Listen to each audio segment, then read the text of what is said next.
జరిగిందో వెనక ఏం జరిగిందో ముందున్నది అర్థం కావాలంటే వెనకేం జరిగిందో తెలియాలి. సీరియల్ ఇది. అది అర్థం కాలేదంటే తర్వాత ఏం జరిగిందో అర్థం కాని పరిస్థితిలోకి వెళ్ళిపోతాం. టోటల్గా మనకు అర్థం కావాలంటే ఖచ్చితంగా ప్రతిరోజు, అందుకే మీకు అర్థం కావట్లేదేమో అని అనుకుంటున్నాను. అందుకే ఒక వారం వస్తున్నారు, ఒక రోజు వస్తున్నారు, ఒక రోజు రావట్లేదు, ఒక రోజు కనపడుతున్నారు, ఒక రోజు కనపడుతుంది. ఇలా టైంగానే ఎక్కువ అవుతున్నాం కదా, టైంగానే ఒకవేళ మనకి 9:30 అయిపోతుంది, ఇంటికి వెళ్ళేటప్పుడు మళ్ళీ మీకు 10 అయిపోతుంది. తొందరగా ముగించేసుకోవడానికి ప్రయత్నం చేద్దాం. అంటే వీళ్ళ గురించి తొందరగా ముగించేయడానికి కూడా చాలా విషయాలు కుదించవలసి వస్తుంది అన్నమాట. తర్వాత మళ్ళీ మీరు ఈ వచనాలు ఏవైతే చెప్పారో మళ్ళీ మీరు చదవాలి. మరి మీరు చదువుతున్నారో లేదో నాకు తెలీదు, కానీ నేను చెప్పుకుపోతా ఉంటా. ఎందుకంటే మనకు విషయాలు తెలియాలి కనుక అర్థం చేసుకోవడానికి ప్రయత్నం చేయండి. ఇవేదో బట్టి పట్టడానికి కాదు, కానీ విషయం మనకు అర్థం కావడానికి. పాత నిబంధనలో రాజుల యొక్క చరిత్ర, అసలు దేవుడు ఎందుకు రాయించాడు, వారు ఎలాగా పరిపాలన చేశారు, అవగాహన కోసం, అవగాహన కొరకు మాత్రమే మనము వారి గురించిన విషయాలు మనం నేర్చుకుంటున్నాం. కొన్నిసార్లు చదువుకుంటే అర్థం కాదు, ఏదో అలా చదువుకుంటే వెళ్ళిపోతే అర్థం కాదు. కొంచెం మనసు పెట్టి అసలు వారు ఏ విధమైన పరిపాలన చేశారన్న విషయాలు జాగ్రత్తగా మనము ధ్యానం చేయాలి. చదవడం వేరు, ధ్యానం చేయడం మంచిది. ఈ విషయాలు మనము ఈ యోధా రాజు 12వ రాజు గురించి కూడా మనము నేర్చుకుందాం. ఆహాజు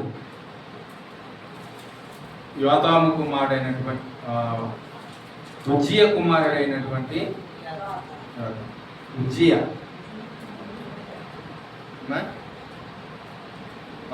యోతాము 27వ అధ్యాయం యోతాము కుమారుడైనటువంటి ఆహాజ్ అనమాట.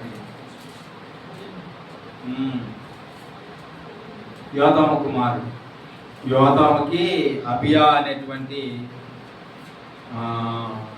యోతాము భార్య, వారికి పుట్టినవాడే ఆహాజ్.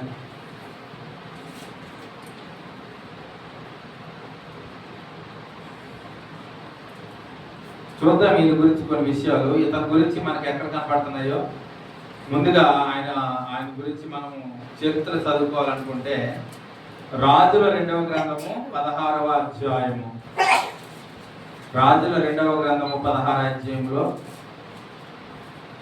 ఆయన ఆహాజు గురించినటువంటి చరిత్ర మనకు కనబడుతుంది. అలాగే దినవృత్తాంతాల 2వ గ్రంథము 28వ అధ్యాయంలో ఆయన చరిత్ర మనకు కనబడుతుంది. రాజుల గ్రంథంలో కనబడుతుంది.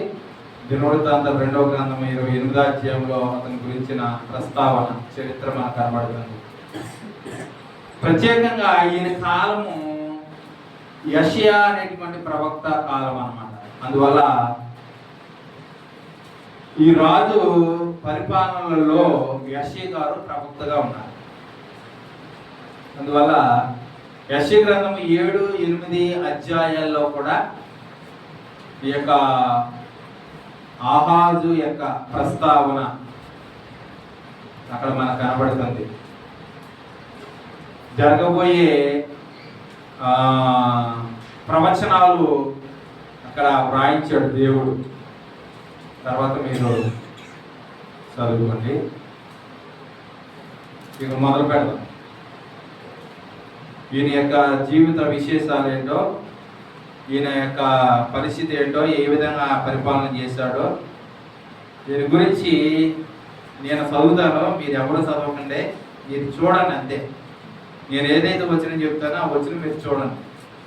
మళ్ళీ మీరు చదివి నేను చదివితే టైము మనకు సరిపోతుంది. అందుకని మీరు బాగా చదువుతున్నారు కాదంటలేదు, కానీ మీరు చదివి నేను చదివితే బాగుంటుంది.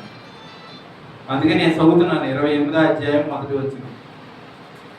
ఆహాజు ఏలన ఆరంభించినప్పుడు 20 సంవత్సరములు గలవాడై యెరూషలేములో 14 సంవత్సరములు 20 సంవత్సరాల వయసులో పరిపాలన ప్రారంభించి 16 సంవత్సరాలు పరిపాలన చేయడం అనేది మనం చూసాం.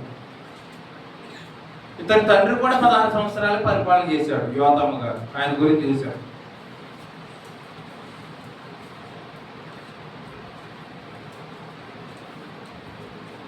విషయం ఏంటంటే ఈ ఆహాజు జీవితము చాలా భయంకరమైనటువంటి దుర్మార్గమైన, మిక్కిలి దుర్మార్గమైన పరిపాలన చేశాడు. అసలు ఇతరులో ఏ మంచి కనపడదు ఇక్కడ చెప్పుకోవడానికి, అంత దుర్మార్గం. యోతాము గురించి చాలా సింపుల్ గా రాయించాడు 27వ అధ్యాయంలో. అతనిలో మంచి ఉంది, రాత్రి చెప్పుకున్నాం కదా, మంచి ఉంది. ఏముంది? యథార్థంగా ప్రవర్తన కలిగి జీవించాడు, దేవుని మందిరాన్ని బాగు చేశాడు,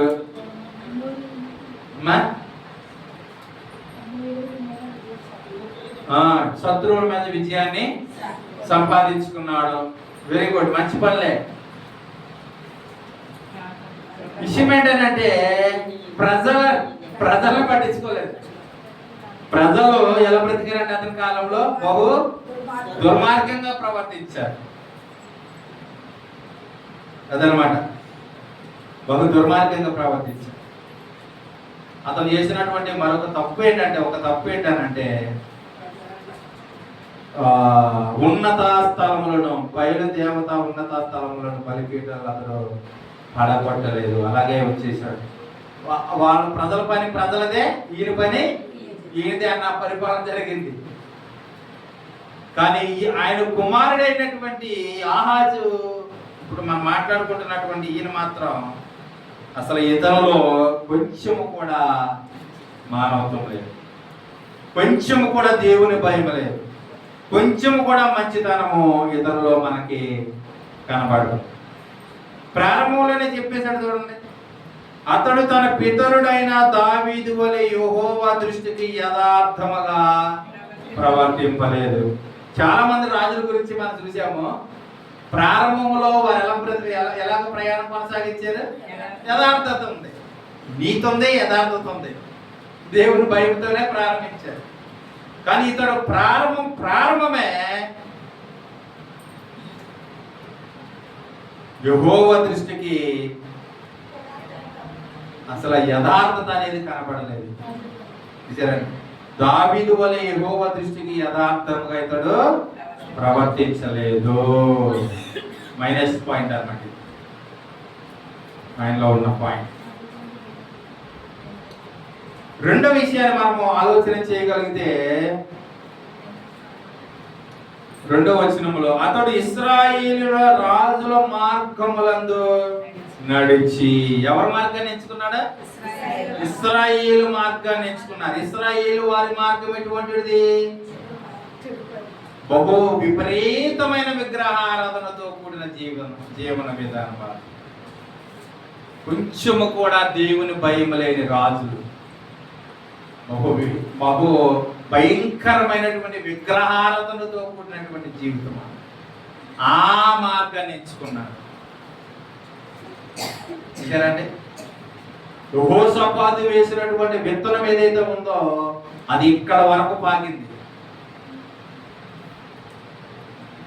ఆహాబుతో 1000 మంది అక్కడ వేసినటువంటి విత్తనం ఏదైతే ఉందో ఇక్కడ వరకు కూడా అది కొనసాగుతూనే ఉంది. ఎక్కడో ఒక చోట ఆ యొక్క మచ్చ కనబడుతుందో చూడండి. అతడు ఇశ్రాయేలు రాజుల మార్గములను యందు నడిచి, ఏం చేశాడంటే బయలు దేవతా రూపములుగా పోత విగ్రహములను చేయించాను. పోత విగ్రహములను చేయించాడంట, విగ్రహాన్ని చేయించాడంట. మొట్టమొదట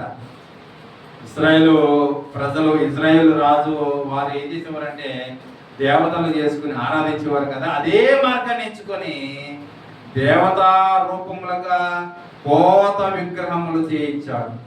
పోత విగ్రహాలని తెలుసు కదా మనకి. పోత వేసి నిలబెడతారు. ఇనుముతోనో బంగారంతోనో వెండితోనో ఉన్నటువంటి ఆ యొక్క ఖనిజాలతో ఆ విగ్రహాలను చేసి ఆరాధిస్తారు. ఇతడు అటువంటి విగ్రహారాధన ఏర్పాటు చేసుకున్నాడు. అక్కడతో ఆగిపోలేదండి. పోనీ అక్కడతో అందరూ చేశారు కదా, బాగానే ఉందిలే, అందరూ చేశారు, ఈయన చేస్తే పెద్ద తప్పే ఉంది అనుకోవచ్చు మనం. కానీ ఇతరులో ఉన్నటువంటి బహుభయంకరమైనటువంటి విధానం ఏంటి అని మనం చూస్తే 3వ వచనం, మరియు అతడు బెన్ హిన్నోము లోయందు ధూపం వేసి ఇజ్రాయేల్ ఎదుటి నుండి యెహోవా తోలివేసిన జనముల హేయ క్రియల చొప్పున తన కుమారులను అగ్నిలో దహించెను. చూసారండి, వాళ్ళ వీళ్ళ కాదు, తనకు పుట్టినటువంటి తన కుమారుల్ని ఆ దేవతలకి పోత పోసినటువంటి ఆ విగ్రహాలకు ముందు పెట్టి ధూపం వేయించు తన కనుక్కున్నటువంటి తన బిడ్డల్ని ఆ దేవతలకు ఏం చేశాడంట, బలిగా. ఎలా చేసేవారు అంటేనంటే ఆ విగ్రహాలు అలా నిలబెట్టబడినటువంటి విగ్రహాలు 2 చేతులు ఇలా సాపుంటాయి అన్నమాట. పట్టుకెళ్ళి పెట్టిన ఎక్కడ పెడతానంటే ఆ చేతుల్లో పెడతారు. ఆ చేతిలో పెట్టినప్పుడు ఆ చేతుల్లో ఆ విగ్రహం ఏమవుతుంది అంటే బహుభయంకరమైనటువంటి ఈటుతో ఉంటుంది, అది అగ్నితో ఉంటుంది. బిడ్డ దాంట్లో పెట్టిన వెంటనే బిడ్డ ఏమైపోతాడా, ఇక బూడిదైపోవాల్సిన పరిస్థితి. అలాంటి బహు దుర్మార్గమైనటువంటి హేయమైనటువంటి క్రియలు ఇతడు చేశాడు. అదండి ఇతరులో ఉన్నటువంటి దుర్మార్గత ఏంటయ్యా అంటే తన తన తన కుమారుల్ని అగ్నిలో దహించాడు. వాటికి బలిగా వారిని అర్పించినటువంటి విధానము ఇక్కడ మనం చూస్తాం. చూసారండి, అక్కడతో ఆగలేదు. 4వ వచనం కూడా చూడండి, అతడు ఉన్నత స్థలముల్లోనూ కొండల మీదనో ప్రతి పచ్చని చెట్టు క్రిందనో బలులు అర్పించుచు ధూపం వేయించు వచ్చాను. ఉన్నత స్థలాల మీదనో కొండల మీదనో గుట్టల మీదనో అడవుల్లోనూ ఎక్కడ పడితే అక్కడ, చెట్టు కింద ఉంటే చెట్టు కింద, కొండ మీద ఉంటే కొండ మీద, ఎక్కడ ఉంటే అక్కడ ప్రతిమను నిలబెట్టేసి బహుభయంకరమైనటువంటి విగ్రహారాధన ఇతడు చేయించాడు. వాటికి ధూపం వేస్తూ వచ్చాడు. చూసారండి ఎంత భయంకరమైనటువంటి విగ్రహారాధన ఇతడు చేశాడో. మరి ఇంత విగ్రహారాధన మరి ఇశ్రాయేలులో కూడా అంత అంత అంత భయంకరంగా కనపడదు. కానీ యోగా వారిలో ఈ ఆహాజు అనేటువంటి రాజు అంత దుర్మార్గంగా మరి ప్రవర్తించినటువంటి విధానం చూస్తే నిజంగా ఎంతో దేవునికి ఎంత ఆవేదన కలిగించాడో ఇక్కడ మనకి అర్థం కావాలి. ఆయన చేసినటువంటి పనులు 5వ వచనం చూడండి, అందుచేత అతని దేవుడైన యెహోవా అతనిని సిరియా రాజు చేతికి అప్పగించాడు. ఎవరికి అప్పగించేశాడు? సిరియా రాజు. సిరియానులో మరి ఇతనికి శత్రువులుగా ఉన్నట్టుగా మనం చూస్తాం. శత్రువులు.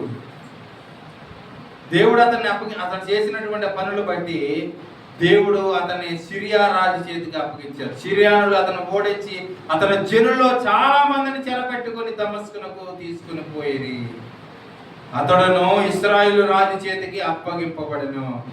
ఆ రాజు అతన్ని లెస్సగా ఈజీగా, లెస్సగా అంటే చాలా ఈజీగా ఈ ఆహాజు రాజుని సిరియా రాజు చాలా ఈజీగా అతన్ని ఓడించాడు.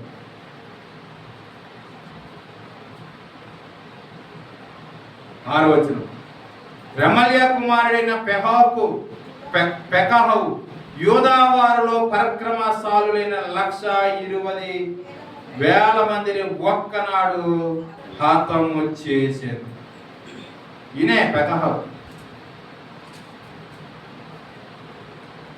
ఈయన ఏం చేశాడంటే 1,20,000 మందిని ఒక్కనాడే అతను చేసేశాడు, చంపబడేశాడు. ఎందుకు జరిగింది ఈ విషయం అంటే కింద చెప్తున్నాడు చూడండి, వారు తమ పితరుల దేవుడైన యెహోవాను విసర్జించినందున వారికి గతి పట్టెను.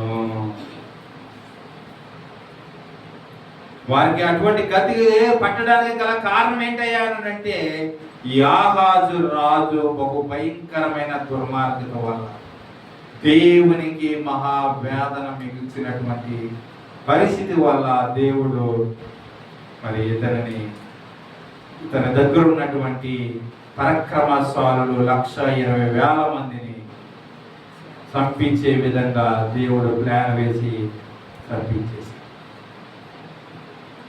ఇలా తిరుగుబాటు చేయడం వల్ల ఎంతో మంది ప్రజలు ప్రాణాలు కోల్పోయినటువంటి విధానము ఇక్కడ మనం చూస్తూ ఉన్నాం. అందుకే మనం ఎప్పుడు కూడా దేవునికి వ్యతిరేకమైన మార్గాన్ని ఎంచుకోవడానికి వీలు లేదు. 7 పరాక్రమశాలైన ఎఫ్రామీయుడకు జిక్రీ రాజవంశ సంతతి వాడైన మయాసేయను, సభాముఖ్యుడైన అజ్రికామును, ప్రధానమంత్రి అయిన ఎలుకోనాను హతము చేశాను. చాలా మందిని అంటే ప్రధానులు అనబడినటువంటి వారిని కూడా చంపేశారు. ఇదిగాక ఇశ్రాయేలు వారు తమ సహోదరులైన వీరులో నుండి స్త్రీలనేమి కుమారులేమి కుమార్తెలేమి 2,00,000 మందిని చెరలోనికి తీసుకుపోయారు ఇశ్రాయేలీలు. మళ్ళా అంతకుముందు సిరియా వారేంటో వారిని చాలా మందిని చంపేశారు, 1,24,000 మందిని, 20,000 మందిని. ఇప్పుడు ఇశ్రాయేలీలు వచ్చి వీళ్ళ అన్నలే వాళ్ళు కూడా వచ్చి ఏం చేశారంటే స్త్రీలనేమి కుమారులేమి కుమార్తెలేమి 2,00,000 మందిని చెరలోనికి తీసుకుని వెళ్ళిపోయారు. అంతేకాదు మరియు వారి యొద్ద నుండి విస్తారమైన కొల్ల సొమ్ము తీసుకొని దానిని సోమ్రోనుకు తెచ్చి, ఇశ్రాయేలుకి రాజధాని సోమ్రోను, ఆ ప్రాంతానికి యూదా వారందరిని కూడా చెరలోనికి ఇశ్రాయేలీలు తీసుకుని వెళ్ళిపోయారు. ఇశ్రాయేలీలే వారికి తిరుగుబాటు చేశారండి. ఇశ్రాయేలీలే వారి మీదకి వచ్చారు యుద్ధం చేయడానికి. వారి మీద గెలుపొంది 2,00,000 మందిని చెరలోనికి వెళ్ళిపోయారు. అంతకుముందు 1,20,000 మంది మరణించారు. ఇదంతా కూడా ఆహాజు రాజు చేసినటువంటి మరి దుర్మార్గ పరిపాలన విధానం. అయితే దేవుడు వారికి ఒక అవకాశం ఇచ్చాడండి. చూడండి, దేవుడు ఎంత మంచివాడో అనడానికి యోధ వారికి అవకాశం ఇస్తున్నాడు. 9వ వచనంలో యెహోవా ప్రవక్తయగు ఓదేదు అను ఒకడు అచ్చట ఉండెను. అతడు సోమ్రోనుకు వచ్చిన సమూహం ఎదుటికి వారితో ఇలాగూ చెప్పెను, ఆలకించుడి, మీ పితరుల దేవుడైన యెహోవా యూదా వారి మీద కోపించినందు చేత ఆయన వారిని మీ చేతికి అప్పగించారు. ఇశ్రాయేలుతో మాట్లాడుతున్నాడు ఇక్కడ ప్రవక్త. మీరు ఆకాశమునంటున్నంత రౌద్రముతో వారిని సంహరించితిరి. ఇప్పుడు మీరు యూదా వారిని యెరూషలేము కాపురస్తులను మీ కొరకు దాసులంటరుగాను లోపరుచుకొన చలచి ఉన్నారు. ఈ దేవుడిని యెహోవా దృష్టికి మీరు మాత్రము అపరాధులు కాకై ఉన్నారా? మీరు కూడా అదే మార్గంలో ఉన్నారు కదా అని చెప్తున్నాడు ఇశ్రాయేలుతో. యెహోవా మహోగ్రత మీ మీదకి రేగి ఉన్నది కనుక నా మాట ఆలకించి మీ సహోదరుల్లో నుండి మీరు చెరపట్టిన వీరిని విడిచి పెట్టుడి అని ఇశ్రాయేలుకి చెప్తున్నాడు దేవుడు. వీళ్ళ తప్పు చేసినా యోధావారు, ఆహాజు తప్పు చేసినా కూడా వీళ్ళందరినీ తీసుకెళ్ళిపోయినటువంటి ఇజ్రాయేలు వారికి, ఇజ్రాయేలు రాజుకి ఏం చెప్తున్నాడు అంటే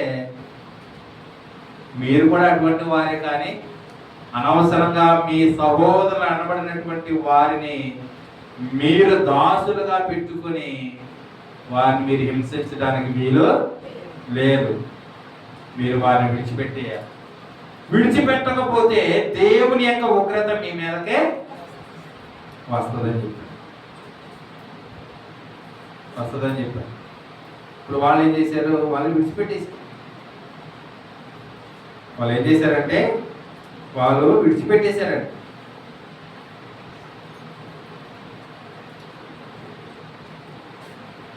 విడిచిపెట్టేస్తే ఈ ఆహాజు రాజు సరైనటువంటి మార్గంలో నడవాలి కదా. పోన్లే, దేవుని యొక్క ప్రేమను బట్టి వారు మమ్మల్ని విడిచిపెట్టేశారు, బ్రతికిపోయాము, బ్రతికి పంట కట్టేసాంలా అని ఎవరి పని వాళ్ళు చూసుకోరు కదా. కానీ ఈయన ఏం చేస్తున్నాడు అంటే ఆ ఇశ్రాయేలు వారి మీదకి అస్సూరు రాజుని ఏర్పాటు చేసుకుని వారితో సహవాసం చేసి వారితో కలిసి యుద్ధం చేయడానికి మరలా బయలుదేరుతున్నాడు.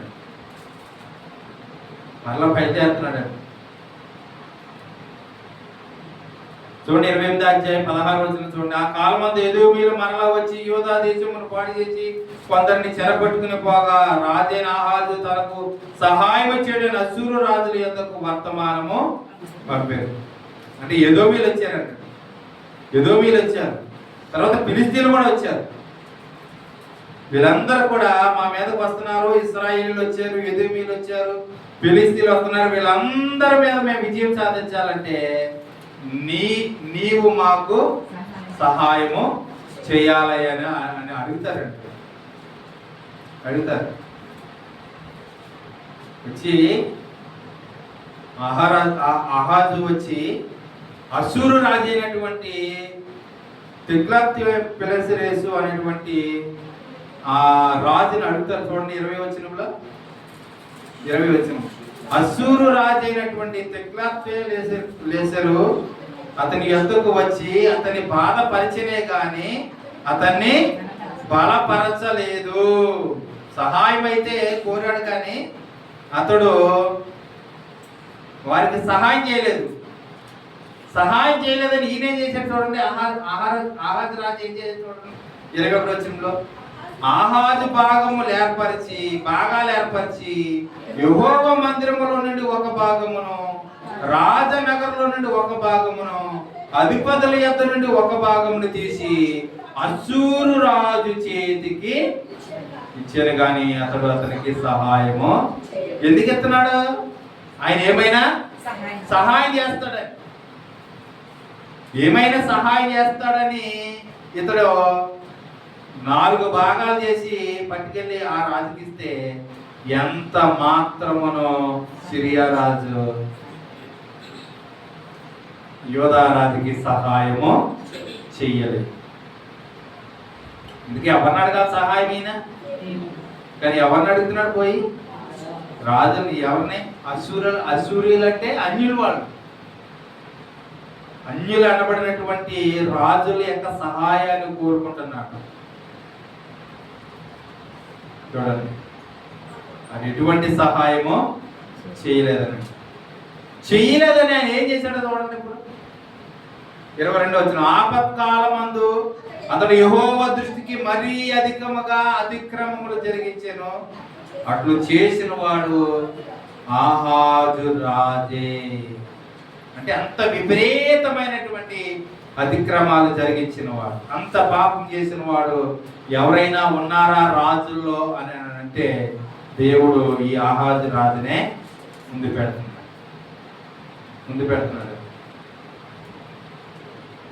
చూడండి, ఇతని యొక్క పిచ్చి ఎంత భయంకరమైనదో చూడండి ఒకసారి.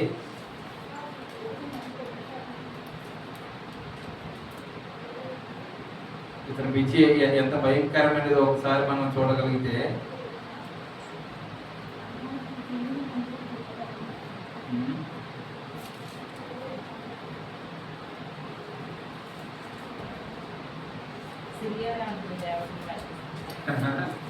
సిరియా రాజు అదే నిన్న వచ్చామమ్మ. అదే 23. ఎట్లనగా సిరియా రాజుల దేవతలు వారికి సహాయము చేయుచున్నవి కనుక వాటి సహాయము నాకును కలుగునట్లు నేను వాటికి బలులు అర్పించేదను అనుకున్నాడంట. అంటే సిరియా రాజులు ఎక్కడికి వెళ్ళినా కూడా వారికి జయం కలుగుతుంది. అందువల్ల ఈయన ఎక్కడికి వెళ్ళాడంటే సిరియా రాజుల దగ్గర ఉన్నటువంటి దేవతను తెచ్చుకోవడానికి వెళ్ళాడు. చూడండి ఆయన ఏం చేసిన పనులు చూడండి. సిరియా రాజుల దేవతలు వారికి సహాయం చేయించున్నవి గనుక, అంటే సిరియా రాజులకి దేవతలు సహాయం చేస్తున్నవి గనుక వాటి సహాయం నాకును కలిగినట్లు నేను వాటికి బలులు అర్పించేదని అనుకొని తన్ను ఓడించిన తమస్కు వారి దేవతలకు బలులు అర్పించేది. అయితే అవి అతనికి ఇశ్రాయేలు వారికి నష్టమునికే హేతువులాయి, నష్టానికి హేతువులాయి. చూడండి తెచ్చుకున్నాడంట. ఇక్కడ రాజుల గ్రంథంలో కూడా చూడండి, రాజుల 2వ గ్రంథము చిన్న అధ్యాయం అనుకున్నాం, 16 అధ్యాయం కదా.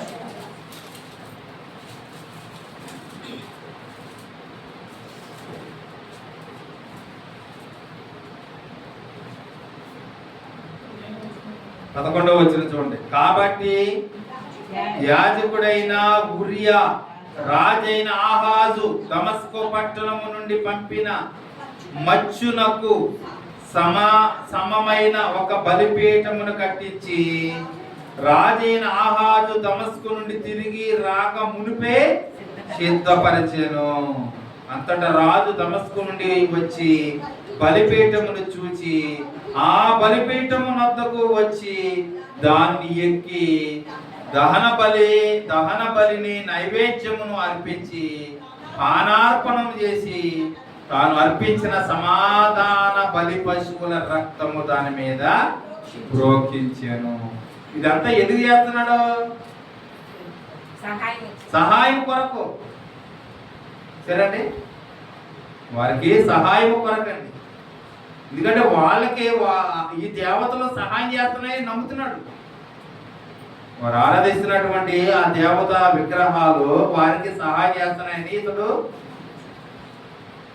దమస్కుకు రాజైనటువంటి ఆహాజు, అస్సూరు రాజైనటువంటి తిగ్లత్-పిలేసర్ అనేటువంటి ఆయన దగ్గరికి వెళ్ళి అక్కడ ఉన్నటువంటి బలిపీఠం చూసి దాన్ని పోలికి తెచ్చుకున్నాడు. 10వ వచనం చూడండి, 16:10. రాజైన ఆహాజు అస్సూరు రాజైన తిగ్లత్-పిలేసరు కలుసుకొనుటకై దమస్కు పట్టణమునకు వచ్చి దమస్కు పట్టణమందు ఒక బలిపీఠమును చూసి దాని పోలికను మచ్చును దాని పని విధమంతయును యాజకుడైన ఉరియాకు పంపారు. ఇది నమ్మకం ఏంటంటే వారు విజయాలు పొందుకుంటున్నారు. ఈ నెలలో మనకు సహాయం చేయట్లేదు కనుక వాళ్ళు ఆరాధిస్తున్నటువంటి దేవతను మనం ఆరాధిస్తే మనకు విజయం కలుగుతుందని నమ్మాడు. అదే పోలిక, అదే మచ్చు, అదే పని, అంటే సేమ్ వారు ఆరాధిస్తున్నటువంటి ఆ యొక్క దేవత యొక్క పోలికలు యాజకుడైన ఉరియాకు పంపాడు. ఏ యాజకుడైనా? దేవతల యాజకుడు, దేవుని యాజకుడు కాదు, దేవతలకి యాజకుడు ఈ ఉరియా అన్నమాట. అదే పోలిక చెప్పిన ఆయన అక్కడి నుండి ఇక్కడికి వచ్చేటప్పటికి ఈయన ఏం చేశాడంటే సిద్ధం చేసి పెట్టాడు. అప్పుడు వెంటనే వచ్చి ఏం చేశాడు? వచ్చి దాన బలులు అర్పించి ఆ రక్తమును దాని మీద ప్రోక్షించాడండి. అంత పిచ్చోడు అంటాడు, అంత పిచ్చిదానం కలిగినటువంటి వాడు. చూసారా? అందుకే దేవుడు కూడా అంటున్నాడు, ఆపత్కాలమందు అతను యెహోవా దృష్టికి మరీ అధికముగా అతిక్రమములు జరిగించెను, అట్లు చేసిన వాడు ఈ ఆహాజు రాజే అని చెబుతూ అంటున్నాడు. అక్కడున్న దేవతలు తెచ్చుకొని ఇక్కడ ఆరాధిస్తే వీళ్ళకి విజయము దక్కుతుందని ఇతడు ఆశ కలిగి ఉన్నాడు. తిరువృత్తాంతాల్లోనికి రండి, 28వ అధ్యాయము. అయినప్పటికీ కూడా ఇతనికి ఏం కలిగిందంట? నష్టమే, ఎటువంటి ఉపయోగము లేదు, ఎటువంటి ఉపయోగం లేదు, నష్టమే కలిగింది. 24 ఆహాజు దేవుని మందిరపు ఉపకరణములను సమకూర్చి వాటిని తెగగొట్టించి యెహోవా మందిరపు తలుపులను మూయించి యెరూషలేమందంతటా బలిపీఠములను కట్టించి. చూసారండి, మరొక తప్పుడు పని ఏం చేస్తున్నాడు చూడండి. దేవుని మందిరపు తలుపులను మూయించేశాడు. ఆరాధన జరుగుతుంది. ఎవరని చేశారండి ఈ పని? యెరూషలేము దేవాలయం యొక్క తలుపులు మూయించేశాడు. క్లోజ్ అయిపోయి ఇంకా ఆ దేవాలయంలోకి వెళ్ళి దేవుణ్ణి ఆరాధించుకునే అవకాశము లేకుండా ఆహాజు రాజు యెరూషలేము దేవాలయపు తలుపులు మూయించేశాడు. అంటే నష్టం కలిగినా కూడా ఇతడు ఎక్కడా కాంప్రమైజ్ అవ్వట్లేదు, ఎక్కడ అవ్వట్లేదండి. అప్పటికే శత్రువుని దేవుడు ముందు పెట్టినా కూడా ఇతడు బుద్ధి తెచ్చుకోవటం లేదు. ఇశ్రాయేలు చేతుల్లో వీరిని తప్పించాడు దేవుడు. ఓన్లే తప్పించాడు, బతికిపోదామని అనుకుంటే మరలా అన్యుల రాజులైనటువంటి అశూరు రాజులతో సహవాసం చేశాడు. ఆయన ఎటువంటి సహాయం చేయకపోగా వాళ్ళు ఆరాధిస్తున్నటువంటి దేవతా విగ్రహాలను తెచ్చుకొని ఆరాధిస్తా ఉన్నాడు. ఆరాధించడమే కాదు, ఉన్నటువంటి దేవుని మందిరం యొక్క తలుపులు కూడా మూయించేశాడు. ఎంత దారుణం చేస్తోంది. దేవుని మందిరపు ఉపకరణములు సమకూర్చి వాటిని తెగగొట్టించి తీసేశాడంట. మొత్తం ఉపకరణములు, మందిరంలో ఉన్న ఉపకరణములన్నిటినీ కూడా మరి తెగగొట్టించి తీసేసి యెహోవా మందిరం యొక్క క్లోజ్ చేశాడంట. యెరూషలేమందంతటా ఏం నింపాడట? బలిపీఠాలు నింపి ఎక్కడ పడితే అక్కడ, ఈదికి ఇంటింటికి కూడా మరి బలిపీఠాలు కట్టి యోధా దేశములోని పట్టణములలోను అతడు అన్యుల దేవతలకు ధూపం వేటికి బలిపీఠములను కట్టి తన పితరుల దేవుడని యెహోవాకు కోపము పుట్టించెను. బహు భయంకరమైనటువంటి కోపాన్ని ఇతడు పుట్టించిన వాడుగా మనం చూస్తా ఉన్నాం. చాలా భయంకరమైనటువంటి మూర్ఖత్వపు పనులు ఇతడు మరి చేసినటువంటి విధానము దేవునికి నచ్చలేదు. దేవునికి మహాకోపాన్ని పుట్టించాడు. నాకు యెహోవా దృష్టికి యథార్థంగా ప్రవర్తించలేదు. పైగా ఇశ్రాయేలీయుల యొక్క రాజుల మార్గాన్ని ఎంచుకొని బలులర్పించడం, దేవతల విగ్రహాలు పెట్టడం, ఉన్నత స్థలాలని బలిపీఠాలని కట్టడం, ఆ దేవతల ప్రతిమలను నిలబెట్టి వాటికి తన కుమారుల్ని బలి ఇవ్వటము, ఇదంతా చూసినటువంటి దేవుడు మరి సిరియానులకి అప్పగించేశాడు. సిరియానులకు అప్పగిస్తే సిరియానులు 1,20,000 మందిని అప్పగించాడు. వారి తర్వాత ఇశ్రాయేలుకి అప్పగించేశాడు. ఇశ్రాయేలు 2 లక్షల మందిని చెరలోనికి తీసుకుపోయాడు. తర్వాత ఎదోమీయులు వారి మీదకి అక్కడ నుండి వచ్చిన తర్వాత ఎదోమీయులు శత్రువులుగా మారిపోయారు. వారి మీదకి యుద్ధానికి రమ్మని అశూరు రాజుని వేడుకున్నాడు. ఆయన రావడానికి దేవుని దేవాలయంలో ఉన్నటువంటి భాగాలన్నీ తీసుకుపోయాడంట.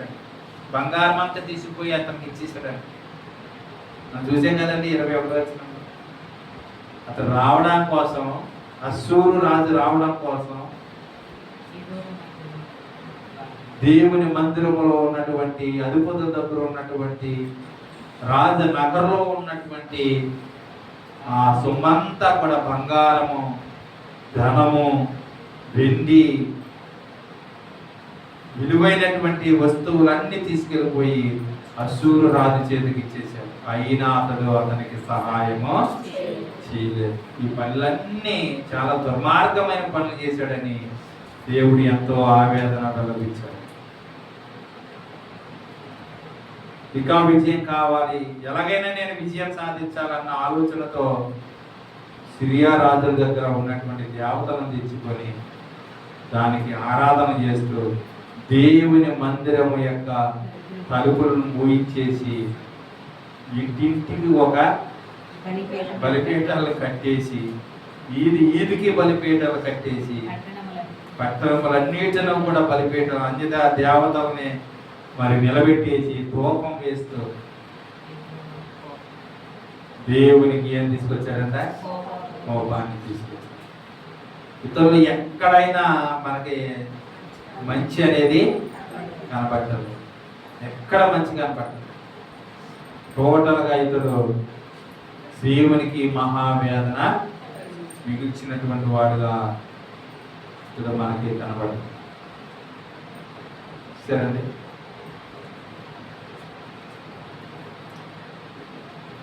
అతను చేసిన ఇతర కార్యముల గురించి, అతని చర్యలంతటి గురించి ఇశ్రాయేలు రాజుల గ్రంథమందు వ్రాయబడి ఉంది. ఆహాజు తన పితరులతో కూడా నిద్రించి యెరూషలేము పట్టణమందు పాతి పెట్టబడిన కానీ ఇశ్రాయేలు రాజుల సమాధులకు అతడు తీయబడలేదు. అతని కుమారుడైన హిజ్కియా అతనికి బదులుగా రాజా. హిజ్కియా వచ్చిన తర్వాత తండ్రి మాత్రం బహు భయంకరమైనటువంటి విగ్రహారాధన చేసి దేవునికి ఎంతో ఆవేదన మిగిల్చిన వాడుగా మనం చూస్తాం. యెషయా గ్రంథంలో ఇతని గురించి ప్రవచనాలు ఉన్నాయి. యెషయా గ్రంథం 7వ అధ్యాయంలో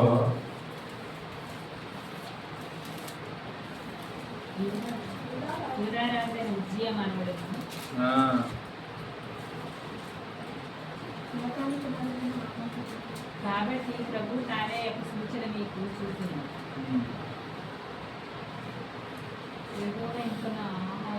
మూడవ వచనం చూడండి, ఆ 7వ అధ్యాయము.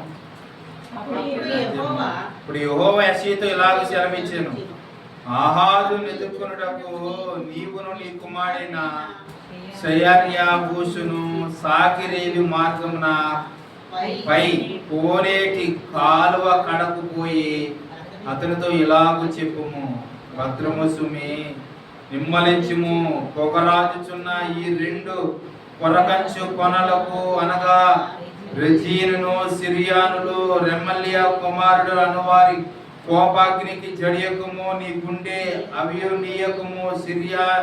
సిరియాము ఎఫ్రాయిము రెమల్యా కుమారుడును నీకు కీడు చేయవలనని ఆలోచించుచు మనము యోధా దేశం మీద పోయి దాని జనులను భయపెట్టి దాని ప్రాకారమును పడగొట్టి అయోబేలును వాని కుమారుని దానికి రాజుగా నియమించదము రండి అని చెప్పుకునేది.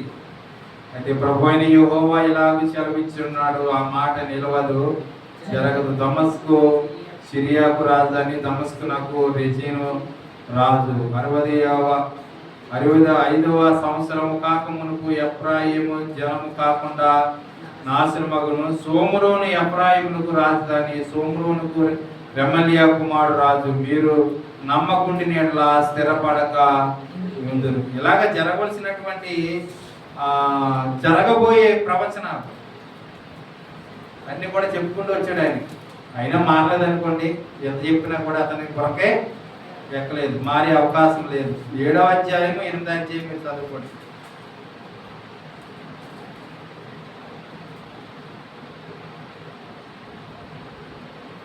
చాలా పరిస్థితులు ఎదుర్కొంటాను. 19వ వచనం చూడండి.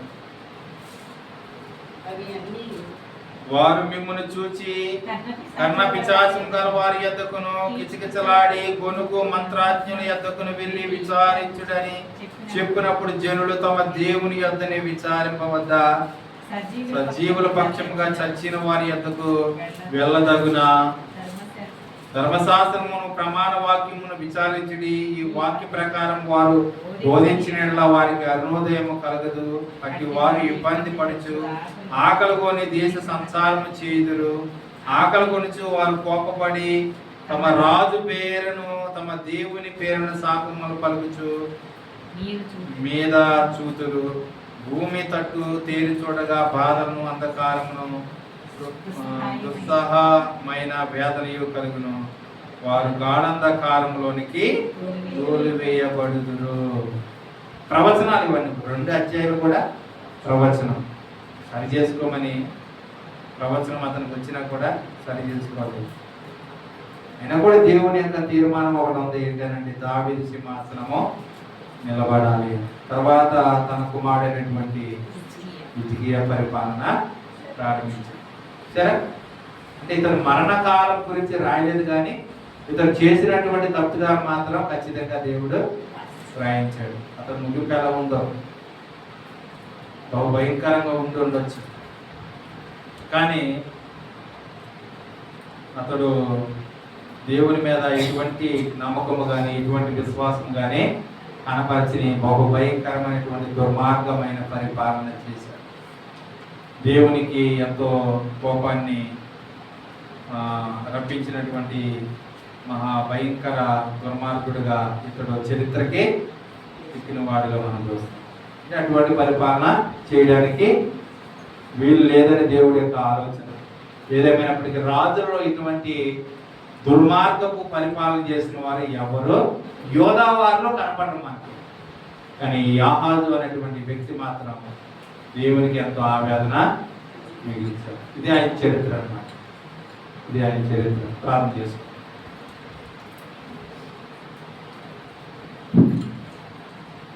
ప్రార్థన చేసుకుందాం.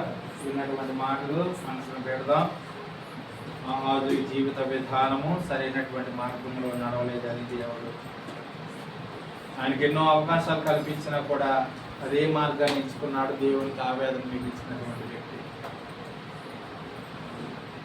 ఎన్నిసార్లు గద్దించినాను లోబడిన వారు హఠాత్తుగా నాశనం అవుతారు. వాక్యం ఏర్పరుస్తున్నారు. తన యొక్క ముగింపు మరణ దశకు వచ్చే వరకు కూడా తన జీవితాన్ని మార్చుకొనక దేవునికి అవిధేయుడిగా జీవించాడు.